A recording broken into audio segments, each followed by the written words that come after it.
apa sih Mas pejabat itu bisa melakukan tindak pidana korupsi. Nah, Hmm. kalau dari teman-teman Bersihkan Indonesia sendiri ngeliat fenomena itu seperti apa sih Mas? Sekarang kan banyak ya Mas kepala daerah seperti itu. Hmm. Faktor-faktornya apa sih Mas seorang tuh bisa terlibat dalam pusaran korupsi ketika mereka sudah memiliki jabatan sekarang gitu?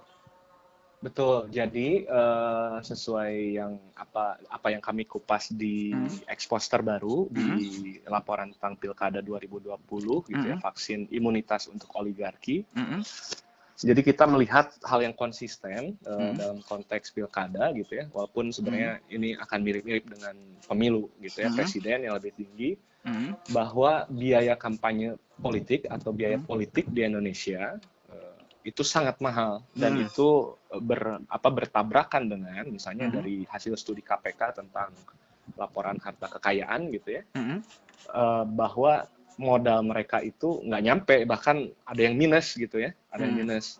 hmm, Dan oleh karena itu kemudian itu membuka ruang begitu besar untuk kepentingan-kepentingan masuk menjadi sponsor atau bahasa kawan-kawan Bersihkan Indonesia ijon politik gitu ya. ya, hmm, Nah, memang dalam studi yang sama juga diakui gitu oleh responden gitu ya, respondennya hmm, ya ke kepala daerah ataupun hmm, beberapa sponsor gitu yang menjadi hmm, sponsor, bahwa ya mereka pada akhirnya akan berniat untuk membayar itu atau akan oke, menagih itu gitu. hmm, Nah, ini jadi satu lingkaran setan, boleh kita hmm, bilang begitu ya, atau hmm, subsistem yang mendukung terjadinya ijon politik, konsentrasi oligarki dalam hmm, negara, dalam pemerintahan gitu. hmm, Dan pada akhirnya kita lihat pejabat-pejabat ini karena kelembaman sistem itu gitu, hmm, akhirnya ya harus bayar gitu, oke, dan lekat dalam situ akhirnya korupsi dan segala macam untuk hmm, meluluskan proyek-proyek atau konsesi-konsesi yang dijadikan pembayaran ijon politik itu. Jadi ada sistem yang membuat kita lembab semua hmm, ke arah sana dengan hmm, eksesnya yang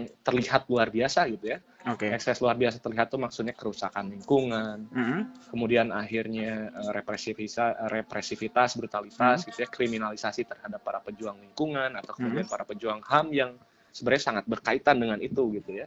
baik, Kemudian juga misalnya ketimpangan, ini angka-angkanya kan sudah keluar semua nih, hmm, maksudnya bisa dilihat. Jadi tidak menghasilkan gitu, tidak menghasilkan pembangunan yang berkualitas, hmm, malah ketimpangan yang luar biasa gitu. Jadi secara sosial itu, secara ekonomi pun kita lihat ya begitu, akhirnya hmm, uang gitu mengalirnya tidak ke masyarakat gitu, oke, tapi ke kantong-kantong para oligarki itu. oligarki, Belum lagi hmm, misalnya kita juga atau beberapa anggota Bersihkan Indonesia juga mengadakan kajian tentang misalnya penghindaran pajak gitu ya. Penghindaran hmm, pajak ini bahasa yang lembut karena memang ada loopholes gitu ya. hmm, Jadi setelah mereka dapatnya konsesi itu secara privilege gitu ya, hmm, karena mereka menjadi sponsor politik, dan oleh karena itu distorsi luar biasa dalam artian kesejahteraan, kelestarian lingkungan tidak jadi faktor. Namun begitu keuntungannya setelah itu juga banyak yang dialirkan ke negara-negara surga pajak gitu. oke, Tidak juga mendatangkan kesejahteraan buat kita. Jadi hmm,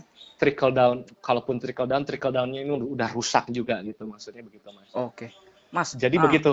saya tadi menarik Mas sama omongan Mas. Sebenarnya ini juga sebenarnya udah rahasia umum ya soal kos politik itu sangat tinggi di Indonesia. Ketika seorang Betul. ingin menjabat, sebenarnya apa sih Mas yang membuat kos politik di Indonesia tuh mahal sekali gitu Mas? Betul. Jadi ya ini beragam ya, dalam artian Hmm, ini bukan bukan sesuatu yang tidak bisa kita ubah gitu. hmm, Jelas ini sesuatu yang kita sebagai manusia, apalagi pemerintah, dibekali dengan berbagai cerdik pandai gitu ya, punya hmm, kemampuan itu, hmm, bisa sebenarnya menanganinya. Dalam hmm, artian masalah ini sudah diadres begitu lama gitu. hmm, Jadi kalau kenapa, ya kita harus bertanya apakah ini diset oleh sedikit orang untuk melanggengkan kuasa itu, untuk oke, melanggengkan hmm, si perputaran atau pemilu, lingkaran setan hmm, itu hmm, yang sudah jelas-jelas kita hmm, sebagai masyarakat, sebagai publik sedang sedang men-challenge gitu ya.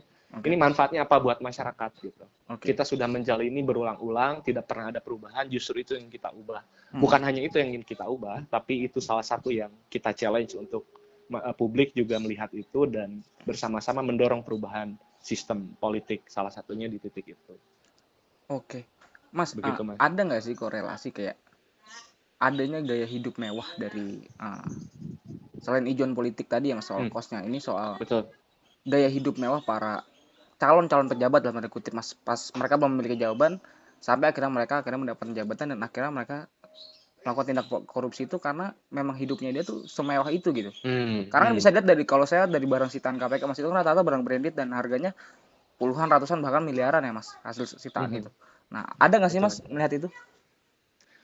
Iya, betul. Itu Hmm. salah satu ekses yang bisa dilihat gitu ya. Dalam artian spill-nya tuh pasti ke situ tuh. Heeh. Spill-nya pasti salah satunya ke gaya hidup dan Mm. akhirnya Nah, jadi salah satu subsistem ya yang terus mendorong mereka melakukan korupsi atau mm, menerima suap. Itu bisa mm, jadi salah satu dan itu bisa kita lihat evidennya ada gitu ya.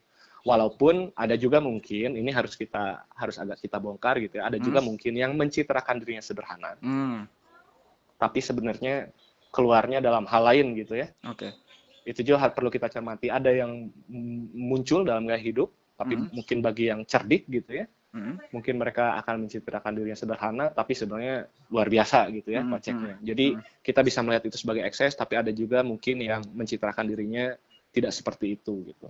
Oke. Itu harus kita kritisi juga, harus kita lihat secara tajam juga Mm. gitu. Nah, artinya kalau Begitu yang Mas. kayak tadi Mas, biasanya mereka kan sok-sok populis gitu ya Mas ya. Kalau Hmm. mau mau naik nyari simpati publik, sok-sok Berlomba miskin populis, gitu Mas. berlomba miskin bener. Nah, akhirnya nanti mereka kelihatan lah kedoknya ketika sudah menjawab. Itu sebenarnya banyak nggak sih Mas, praktiknya di Indonesia sendiri? Ya kita lihat ada gejala itu Mas, ada gejala Kayak ada itu. gejala itu. Misal betul. Jadi kan ini tren global nih Mas. Tidak hanya terjadi di Indonesia tapi Mm, di banyak negara lain gitu. Kita mm, ingat mm, Bolsonaro, kita ingat beberapa mm, kasus lah banyak populisme naik gitu ya. mm, Populisme naik salah satunya ya menjual bukan kemiskinan tapi sok-sok sederhana, kesederhanaan. sok-sok miskin gitu ya. Iya. Tapi kemudian kita lihat pemerintahan yang naik dengan cara itu gitu Mm, juga membuat kebijakan-kebijakan yang rentan korupsi, yang melegalkan korupsi gitu kan, mm, kemudian membuka ruang bagi industri ekstraktif begitu besar gitu, mm, padahal kita sudah sama-sama tahu itu mm, dampaknya luar biasa, tidak juga memberikan kesejahteraan bagi masyarakat sejak mm, lama gitu, mm, dan di saat yang sama juga menyempitkan ruang-ruang demokrasi, kan itu tuh mm, populisme, jadi mm, masuk dengan cara mm, demokratis, tapi mm, kemudian apa yang mereka lakukan adalah membuat sistem pemerintahan atau arah pemerintahan yang semakin mm, otoriter gitu. Itu terjadi di Indonesia, tapi juga terjadi di banyak mm. negara-negara lain. Ini salah satu trennya, dalam artian harus kita waspadai.